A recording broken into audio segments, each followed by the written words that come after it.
Hey guys, thanks again for tuning in. I'm going to continue a little sneak peek into the 30-day challenge that I'm running in our private Facebook group. This is going to be day number 2. So again, I love that you're on the podcast listening to it. However, this is still a little bit more visual of an episode. So you'll see the links in here as well for the YouTube link that will bring you to it so you can kind of see what's going on more than just what we're talking about. All right, so again, thanks so much. And here is day number 2 sneak peek into the 30-day self-storage challenge. So the big question is this: how are those in the self-storage industry like us going to be successful in today's market? That's the question, and this show will give you the answers. My name is Jim Ross, and welcome to the Self-Storage Show.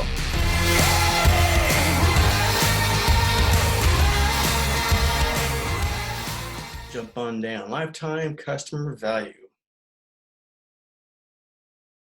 Again, this is part of foundation work this week. Okay. Some people are like, "Oh, it's all about sales and getting that phone ring and the marketing and blah blah blah." Cool, it is. We're getting to there, getting to that point. This is knowing your numbers. Really, again, getting that foundation work built in to the business. Everything else is going to work around that. Okay. This comes into play, especially when you're going to be trying out some new marketing ideas. And I go through this so often with third-party management. I love you owners, but at the same time, slappy sometimes. When it comes to just trying new things for marketing wise, and I have to go over this right now. Lifetime customer value. Okay, the whole point of this is really recognize how much money am I going to put into a marketing um, avenue, and if I get some customers out of it, cool. What's my return on investment going to be? That's kind of what this whole thing is going to be about today. Okay, but you got to know this number, and it helps justify everything that makes your life a lot easier when it comes to justifying, decisions and move-ins and move-in specials and all that kind of fun stuff. Okay, so lifetime customer value, just real basically what that is how much income an average rental is going to bring into lifetime in your self-storage business. Okay, that's as simple as it can be. How much income an average rental is going to bring into your self-storage business. The end. Okay, don't get all into I'm going to subtract expenses and my kind of smaller units, like bigger units, are different. Just throw it out the window and just look at your average. Okay, and we'll get into that a little bit here in a second too. So, example, your average unit price. This is how you're going to get lifetime customer value. Your average unit price times your average length of stay. Well, there's an average lifetime customer value. Okay, get your average unit price. Any kind of if your software is any good, pull up your management summary. Okay, look at your gross potential income. It's going to be right there somewhere. And I'm not going to pull up every single software and circle it. There you go. I think you guys can figure that out. Okay, so pull up your management summary off your software. If you're still on QuickBooks and writing things down on a piece of paper, what are you doing here? Get off this and go get some software, then come back. So go and find your average unit price by looking up your gross potential income on your management summary, divide it by your number of units, number of spaces that you have. Voila, okay, there's your average unit price. Again, you can go, some people get really into they want to get an average unit price by, sizes and all that kind of stuff. Just keep things simple, all right? Please, otherwise you'll kind of miss the point of this whole exercise. Just keep it simple. If you have some questions on getting some more information on how to get the average length of stay, that can be a little more tricky. I'll give you the benefit on that. That can be a little more tricky as far as pulling that number out. Very few softwares, storage does a pretty good job of putting that on the dashboard of an average length of stay. But you have to do a little more homework on that. Again, when I say a little more homework, I mean 5 minutes. But there's a couple of extra steps you have to do to get that. So I put a site link on there for you. And it's so funny, you click that link and it's literally like 10 years old, if not more, but it still works. Okay, on how to figure that out. This is kind of a key code you got to put in. And then eMove, so those of you that are still on that software, But if you're still on that, you can click that and find that information as well on how to get your average length of stay. Because that can totally, I mean, we'll get into some of like the industry stats here. Well, let's get into it right now. Industry stats. Let's see if this link still works.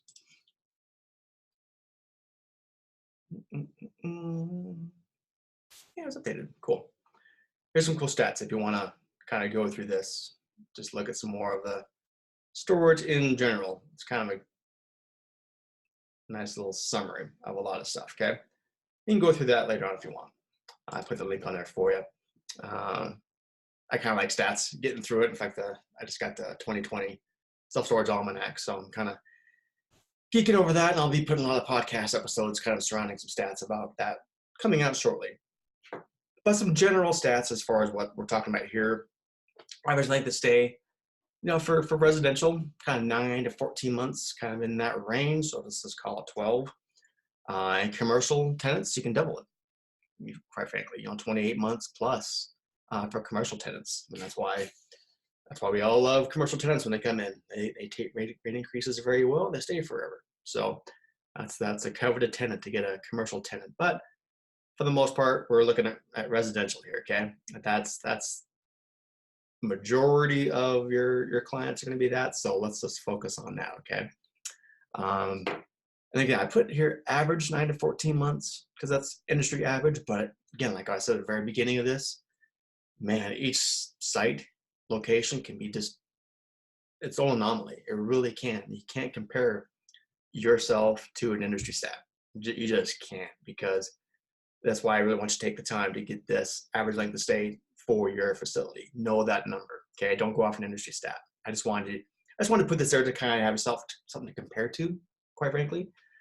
But man, frankly, I run one right now, and I've capped it off at my average length of stay is almost the 4-year mark. It's nuts. But we also have just huge units, and we all know people that rent the bigger units, they stay a lot longer. Okay, so that's why each site's a little bit different. So definitely want to figure that part out. Okay, and then you get your average lifetime customer value. And I made a little stat here just to kind of hammer it home a little bit when it comes to this is back in 2016, but hey, things haven't changed that much. I like generalities. Okay, keep it simple. On average, an average length of stay nationwide times what the average price for that size is. Okay, that's what we're talking about here. There you go. And I just like having some of these numbers in my head as far as just industry average 5x5. If I get that right, oh, cool. It's $1,200. Industry average. 10 by 10. Hey, that's $2,600. That's coming in. 10 by 20. There's $4,000. Just kind of having that in my mind, and this will dovetail nicely when we get into the sales script and things like that. Just having that money and that figure in mind when that phone rings and give my presentation. I'm like, all right, I'm going to focus now because there's real money on the other than this line. Yes, I'm helping somebody and providing service. That's awesome, but just knowing that there's that money other than that line really helps kind of focus and making that sales call the best it can be. Okay, but we'll get into that later. This is your homework. Okay, you're gonna find that out. And so as we're getting used to this, guys, I'm just gonna go back to this a little bit. You're gonna go back to your units. You're gonna go to your homework. Boom. Okay. Hey, we already got some comments. Look at that. You guys cheated though. You've done this before. But yeah, here's average lifetime customer. Put that in the comment. And if you haven't done this before, you're going to be surprised. I really think you will. A lot of people make more money than they thought they did. Okay, so doing the simple exercise will mean a lot. A lot of it's going to revolve around what we have coming up for you. Okay, so with that, you'll see on the units as well. Go back to it. You'll see right here, ROI tracking spreadsheet. Okay, I have a little spreadsheet for you. Gotta know your numbers. Okay, move this over here. Hope you guys can see this okay. Got some blank space over here because I've been doing some other notes and stuff for this, but hopefully you can get the idea. You can see this okay. In fact, let me double check on my phone, make sure how it looks. We're gonna spend a few minutes on this. Okay, cool. Once you have your average length of stay, you're gonna see up here, average length of rental, okay? We're gonna say it's 14 months. Sweet. It's gonna change all your numbers. What's your average price per unit? Okay, say it's 110 bucks. See how it changes everything for you automatically, okay? I try to keep things simple, so try to make it things nice for you. Once you have those numbers in place, everything else really starts falling in when it comes to tracking and knowing what your ROI, your return on investment is. So, second part of the homework, quite frankly, and again, this kind of comes to play with knowing your numbers. I really start to dig into your storage business that you may not have otherwise ever have done before. I'm speaking to managers, okay? Too often, self-storage managers are kind of left in the dark on, they kind of know what the marketing is being done, but they don't know how much it costs, you know? And that, how much does it cost to make that phone ring? You know, how much does it cost when you get that rental online? That kind of stuff. So I urge all owners, district managers, whatever, people that have these numbers, that have this in front of them, do this with your managers, okay? Get on the same page. I don't quite understand why that is not an us versus them kind of thing, but just why there's that barrier, okay? There shouldn't be at all. This is a great understanding of just how the business works, okay? Managers there are much more than just answering the phone and they're moving people in, moving people out, sweeping units. No, they're foundation of a successful storage business. And knowing these numbers is vital, okay? It totally is. So, I'm saying you have to show them the whole P&L if you don't want to, but this is extremely important. So after you got these numbers and you fill this in here, again, all you have to do is average length of stay, average price per unit. Cool. There you go. Go over here, and I've pretty much laid everything out for you as far as topics. You can add your own if you want. But okay, what are you paying for your SEO a month? I don't know. It's cool. It's 500 bucks. That month, I got 15 leads of calls, okay? Calls coming in, rentals coming in, that kind of thing. How many rentals did you actually get? I don't know. I got 9. Cool. Well, see, it's going to tell you exactly. Cost you 33 bucks to get that potential customer to reach out to you. To actually acquire that rental, that's 55 bucks to get the rental. But now this is when your lifetime customer value kicks in. Profit per tenant, hey, it's almost 1,500 bucks on average. I'm going to be profiting for every rental that comes in from online organic. Return on investment, not bad. Okay, 2,672%. I would do that all day long. And so you start doing this like this, and pay-per-click. This is even more important. Google pay-per-click, same thing. Cool. It's going to cost me 800 bucks a month. Google pay-per-click. And I hear this from owners all the time. Oh my gosh, it's so much money I'm spending on the pay-per-click. Can't we just, I don't know, can't they just find us online, that kind of thing? We'll get into this when we get into internet marketing, but just real quick, that is how you get found online, okay? Marketing is all about attention. That's all it is. And for the Google pay-per-clicks, you're getting attention because you're kind of the first to be seen on top, okay? Pay to play. I will gladly give Google my money if I can get rentals on the back because I know these numbers. Okay, so let's look real quick. 800 bucks. That's how much I spend a month on, this facility for pay-per-clicks. And how do I know leads I got? Just real quick, again, tangent. If you haven't done this yet, call your SEO guy. If you handle marketing, whatever, call. You got to get a hold of Google and get a tracking number put on your Google My Business, your SEO, Google My Business, sorry, on your Google pay-per-click ad, okay, on your AdWords account. Get that, because then I don't care how many hits you got. I care less, okay? I look at how many hits my page got from on pay-per-click. Don't give a crap. How many calls did it generate? That's all I care about, okay? So you don't want to know that until you get a tracking number. Because the last thing you're gonna do is someone's gonna call. Oh, how'd you hear about us? Online.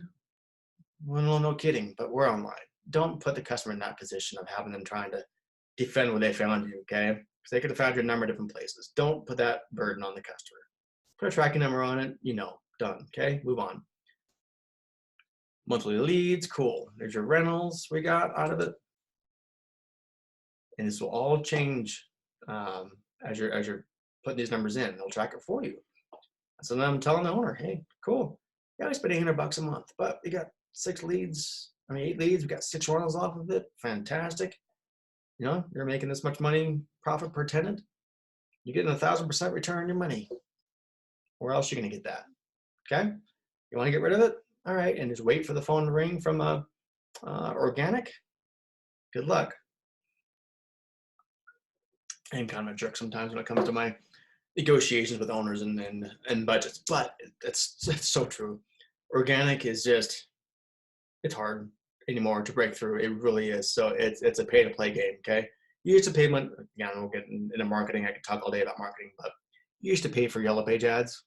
This is your yellow page ad. Okay. It's as simple as that. And it's a lot more effective, but we'll get into that when we get into marketing stuff. So go in here and add everything you can for online. Pretty much put everything you can right here. You can obviously add your own in, but know what that monthly cost is. And then you're tracking those leads. This is going to help force you to know where your leads are coming from and the rentals are coming from, okay? And same thing with alliances. And you'll be like, what's up with alliances? We'll get into that, okay, when it comes to the marketing aspect of it next week. But here's all that. Anything other? I put drive-by on here. Some people drive-by to put like their property taxes. They'll factor that in. To me, it's free advertising. I don't get all muddled up with that. I just look at the free advertising. I put $1. You have to put some sort of a figure in there to make the numbers work. If you're using a call center, cool. Well, how much is that costing you? This is a biggie one too. I know call centers get a bad rap. And like, oh, they don't know as effective. Well, they're a hell of a lot more effective than an answering machine. Okay. Obviously, you should be the first, second, third option that the call goes to manager. But hey, you can't be there 24/7, and rather than having to go to voicemail and calling the next person, have to go to a call center. Yeah, they're not as good as you. Yeah, they don't know your site as well as you do. But it's a lot better than having to go to voicemail and having that person hang up and never even tell you that they are interested, or you're in a never-ending battle of phone tag. So, call center, it's a great way to put on there and justify the cost. Okay. Trucks, that kind of thing, community marketing, put that on here, any other kind of marketing. And just real quick, when we do our roundtables and stuff on Friday, or even just on message me or just on the community here on Facebook, I don't care. If you have something that's really working for you for marketing wise, we'll get into this more next week, but please talk. Let us know. We're all here learning from each other, not just me blabbing on forever. Okay. I want to hear from you guys. So anything you have that's working, cool. Please let me know, and then we'll chat. So hopefully, if any questions on this, let me know. But again, you can download this. This will take a little bit more time, but once it's set up with what your monthly investment is, that's just keeping track. And it's so effective. It'll make your owner happy, make decisions in the future just so much easier. So let's go. What's next? Cool. Well, kind of did a lot of this already with the tracking for ROI. So I got ahead of myself. Didn't realize that. So perfect. That is going to be the gist of it. I mean, it's enough for today. It really is. Knowing these numbers will just make your life so much easier in making decisions in the future, and just knowing where you're at now, where you want to be. Again, it kind of goes into yesterday. So quick thank you to all those that participated yesterday and going through that, knowing your numbers as far as making that commitment. First of all, stop sharing here.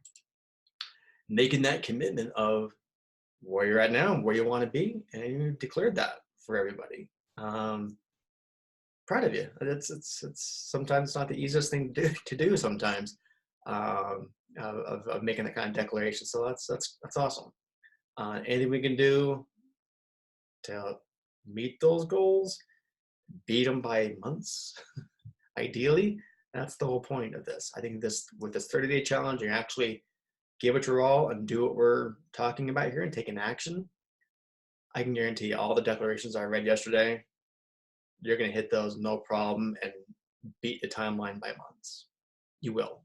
I've seen it time and time and time again already. Those that have actually gone in and done this with a focus and intention, okay? And just taken action. And hopefully you guys also like that using Radius. Change things around a little bit on those that have done this in the past. I've using Radius Plus on getting the information. It's a great company, okay? So again, thank you for all those that actually, some people reached out like, that's fantastic, that was really cool. So glad I could turn you guys onto that company. They're doing great stuff. So it's a great way to get some good data about your market. So with that, again, today, that's kind of a good taste of how this will play out. I know yesterday was a little bit longer with everything, kind of getting things, the ball rolling, but about 20 minutes each day. That's enough for me to kind of tell you today's topic, today's challenge, and then set you free to actually carry the challenge out and do the work. All right. So any questions, please comment, let me know. Keep going on the Facebook group, making the comments on your homework. Keep that going, and I will see you guys tomorrow. Have a good day. Take care. Hey, thanks so much for listening. I also want to invite you to join our private Facebook group. It's brought to you by the Virtual Self-Storage Network. To join, simply go to selfstoragecommunity.com. Again, selfstoragecommunity.com, and I'll see you there.